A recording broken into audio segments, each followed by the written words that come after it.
Hola, ¿cómo están? Mi nombre es Juan José Ariet, soy kinesiólogo y maestro de masajes y vamos a continuar con los videos. Este es el capítulo número 2.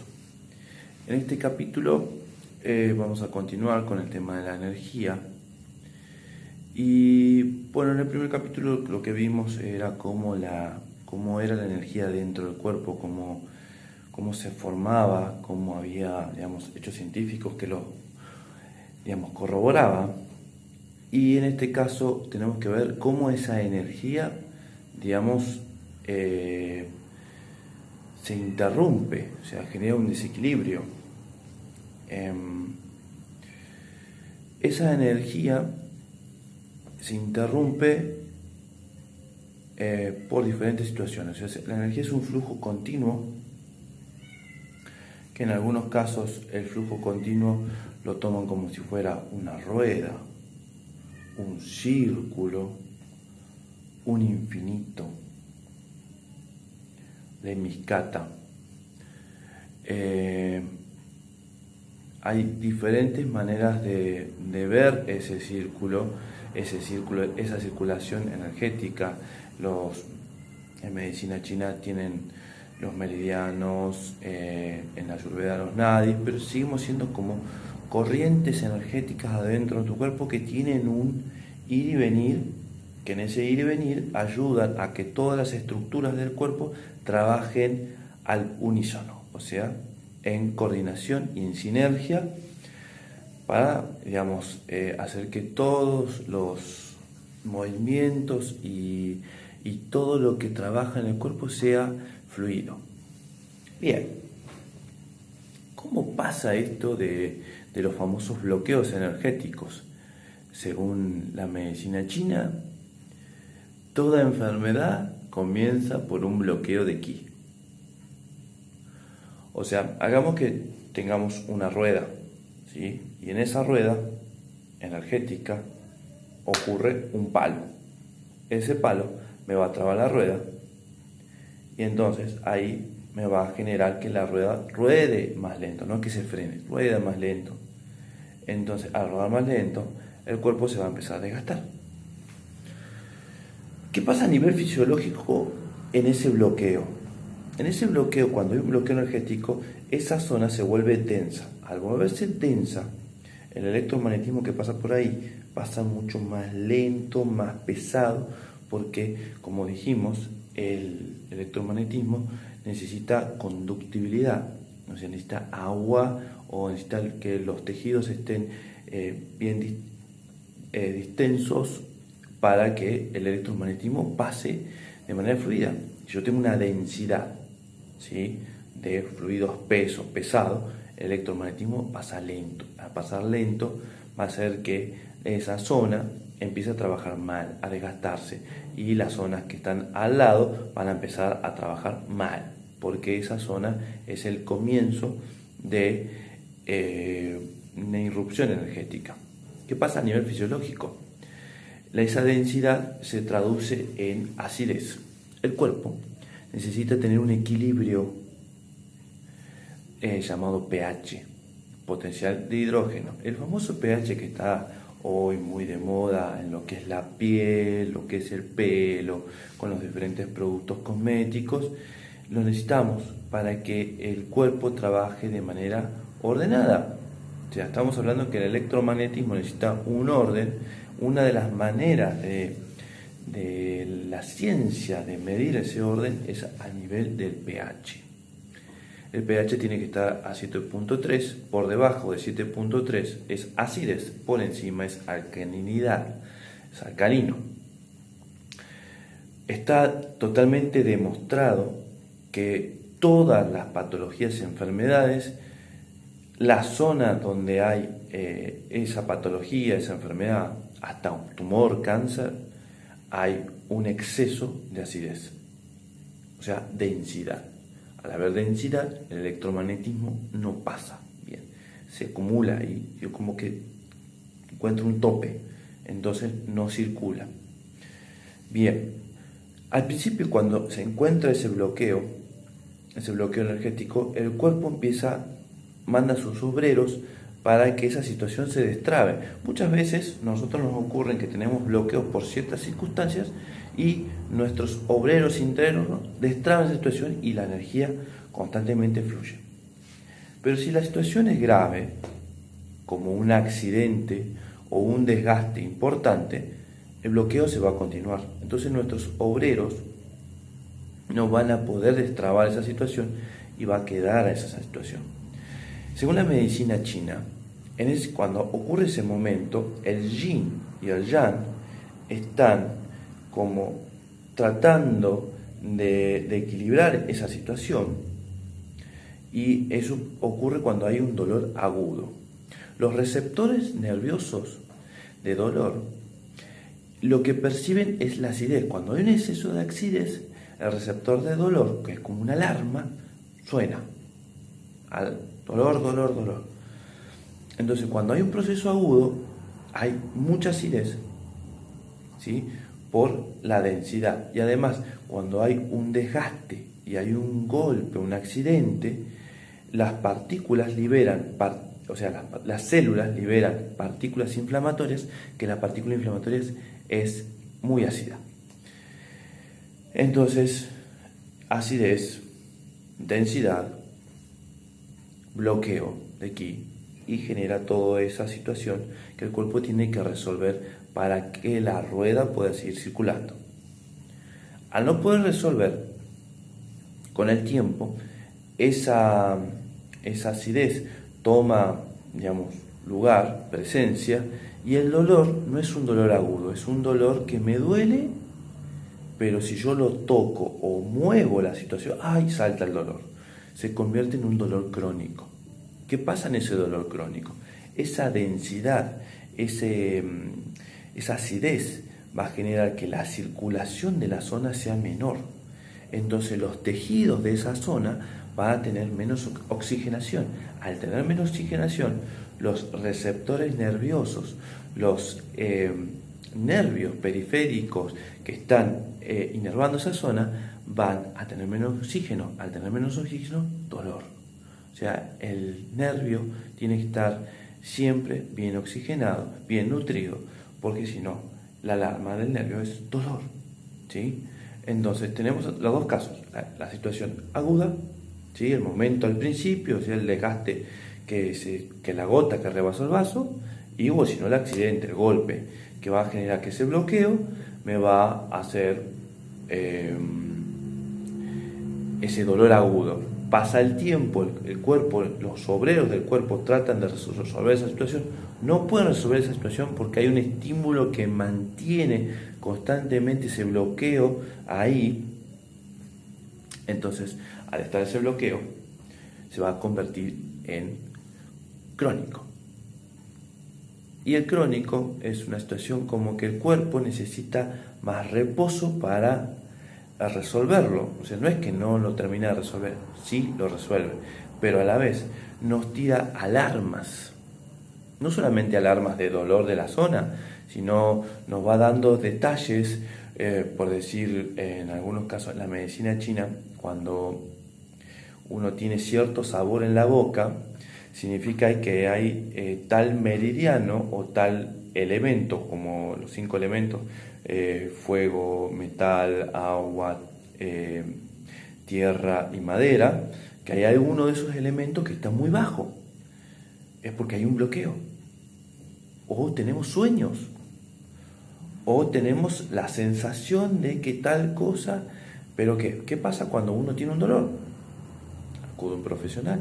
Y si se mantiene ese dolor y cambiamos de profesionales y buscamos diferentes alternativas, el dolor está, ¿sí? Y hay veces que con reposo y relajación alcanza. Pero bueno, en la vida de hoy no tenemos tiempo para quedarnos quietos y recuperarnos. Tenemos que seguir. Entonces, bueno, ese bloqueo que genera una hipoxia se mantiene dependiendo el factor. O sea, tenemos factores que lo desencadenan y después tenemos factores causantes. Tenemos factores desencadenantes y factores causantes. Según la medicina china, hay 4 energías perversas. Tiene un nombre bastante tétrico, perversas, que una es el factor hereditario, que significa esto, que lo que yo heredo de mis progenitores, ejemplo, mis padres suelen tener afecciones cardíacas, entonces yo tengo como mi sistema cardíaco débil, entonces estoy propenso a que mi sistema cardíaco pueda tener algo, ¿sí? No solamente eso, digamos, el carácter, si mis padres son, qué sé yo, tienen alguna emoción como la ira, como la bronca, la tristeza, muy de la mano, y obviamente que todo se hereda. El otro factor es la alimentación. Y si comes mal, vas a andar mal, tu cuerpo va a andar mal. Y si comes bien, tu cuerpo va a andar bien. Vamos a explicar un poquito de esto. Las comidas densas, químicas y pesadas, como, bueno, las carnes son densas, todo lo que es comida química, en el sentido de tiene una elaboración muy elaborada, va a generar un alimento denso. No solamente en su composición física, también en su composición electromagnética. Como ya dijimos, que todo tiene energía, todo es energía. Entonces la energía de ese alimento va a ser muy densa. Para mi cuerpo, un laburo interno de tratar de digerir eso. Es un laburito importante para digerir ese alimento denso. Los alimentos más saludables, verduras, frutas, digamos, no es mi área, es el área de nutricionistas, pero todo el mundo sabe lo que es un alimento saludable y un alimento, digamos, no saludable. Comida chatarra, comida light, comida saludable. Bien, comida más natural y comida más elaborada. La comida natural tiene un electromagnetismo muy sutil y que me ayuda a mi electromagnetismo interno a generar nueva energía, ¿sí? Porque hay diferentes maneras de generar energía en el cuerpo. Tenemos para generar la energía desde el aire que respiramos, desde el alimento, desde el agua que tomamos y de la energía que recibimos. Nosotros recibimos energía constantemente, vivimos en un mar de energías, somos energía, necesitamos energía. No solamente recibimos energía de nuestros padres, de nuestro lugar, de la naturaleza, del sol, de la luna. Constantemente estamos bombardeados de electromagnetismo que necesitamos defendernos, necesitamos estas barreras defensivas que le dicen aura o de diferentes campos magnéticos que nos defienden de esa energía y además vamos a decir que clasifican qué energía es alimento y qué energía es, digamos, nociva. Bien, el otro factor es el factor climático. El clima, cuando cambia abruptamente, baja mucho la presión o sea, se vuelve denso el electromagnetismo. Por algo está la presión hectopascales, que muchos dirán, ¿para qué sirve? Bueno, es una manera de medir la presión atmosférica, y la presión atmosférica, cuando baja el electromagnetismo. Fíjense que los animales son muy sensibles y cuando cambia el clima, primero baja el electromagnetismo y después cambia el clima.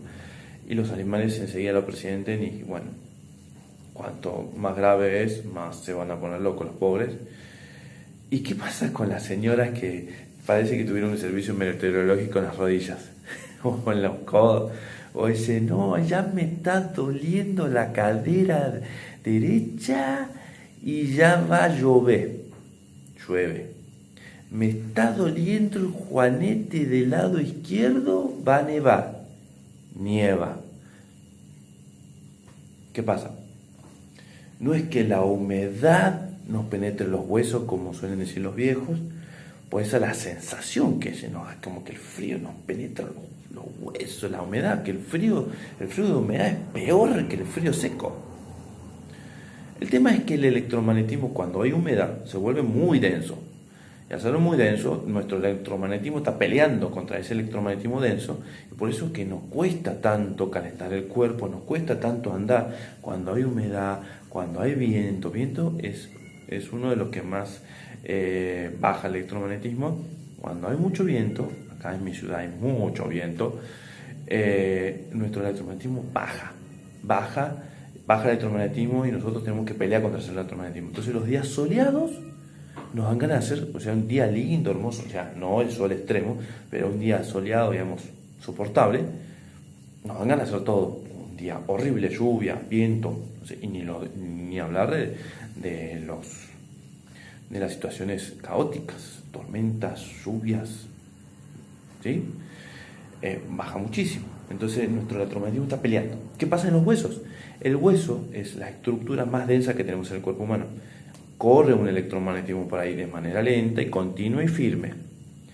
Pero si mi hueso tiene alguna fractura vieja, que tiene alguna cicatriz, o a su entrada de edad el hueso ya es más denso, porque cuando nacemos nuestros huesos son como de goma, esponjosos, y cuando entramos en edad se nos ponen más duros y frágiles.